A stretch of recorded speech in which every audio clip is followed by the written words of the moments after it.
क्या आपने कभी सोचा है कि जब इस शरीर की सांसें रुक जाती हैं, तब आत्मा के साथ क्या होता है? क्या सब कुछ समाप्त हो जाता है या फिर एक नई यात्रा शुरू होती है? संत महापुरुष बताते हैं कि मृत्यु केवल शरीर की होती है, आत्मा की नहीं। आत्मा न जन्म लेती है, न मरती है। वह परमात्मा का अंश है, जो कुछ समय के लिए इस शरीर में निवास करती है। जब मृत्यु का समय आता है, तो आत्मा इस नश्वर शरीर को छोड़ देती है और अपनी आगे की यात्रा पर निकल पड़ती है। लेकिन यह यात्रा कैसी होगी? यह हमारे कर्मों पर निर्भर करता है।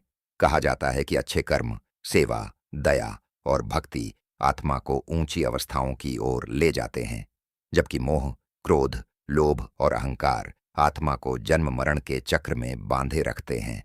अब प्रश्न उठता है, आत्मा को मुक्ति कैसे मिलती है? संतों के अनुसार मुक्ति केवल बाहरी कर्मकांडों से नहीं मिलती। मुक्ति तब मिलती है जब मनुष्य अपने भीतर परमात्मा की खोज शुरू करता है, जब वह सिमरन, ध्यान और भक्ति के मार्ग पर चलता है, जब वह किसी पूर्ण संत की शिक्षा पर चलकर अपने मन को संसार से हटाकर परमात्मा से जोड़ता है। धीरे धीरे कर्मों के बंधन कमजोर होने लगते हैं और आत्मा अपने वास्तविक घर की ओर बढ़ने लगती है। सच्ची मुक्ति का अर्थ केवल मृत्यु के बाद किसी लोक में जाना नहीं है। सच्ची मुक्ति है मन के विकारों से मुक्त होकर परमात्मा के प्रेम में लीन हो जाना। याद रखिए, यह शरीर एक दिन यहीं रह जाएगा, धन दौलत और पद भी यहीं छूट जाएंगे।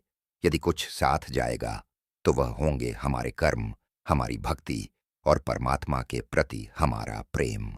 तो आइए, आज से ही अपने भीतर की आत्मा को पहचानने का प्रयास करें। राधा स्वामी जी। सभी जीवों का भला हो।